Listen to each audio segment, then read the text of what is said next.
in tandem with rescue operations. So దాన్ని కూడా మీరు దృష్టిలో పెట్టాలి. సార్ హైదరాబాద్ తరహాలో ఇక్కడ చెరువులు అవన్నీ కబ్జాలు అవుతున్నాయి కదా, వాటి విషయంగా ఏమైనా మీ గవర్నమెంట్ దృష్టి పెట్టింది? ఇప్పుడు ఇది సక్సెసివ్గా ఇప్పుడు మనం అంటే దీంట్లో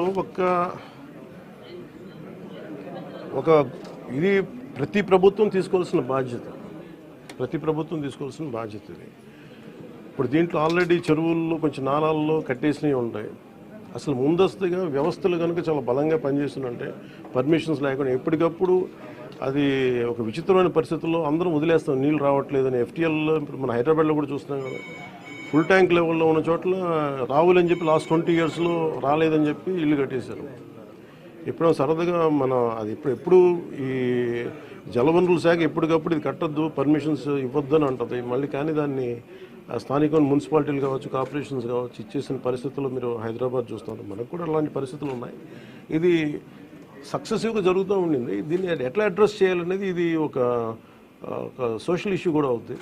సో దీన్ని ఎలా చేయాలి కొంత ఎడ్యుకేట్ చేసి కొంత అవగాహన తీసుకొచ్చి ఒక ప్రత్యామ్నాయం కల్పించి దీన్ని ఖచ్చితంగా అడ్రస్ చేయాలి, భవిష్యత్తు ఖచ్చితంగా అడ్రస్ చేయాలి.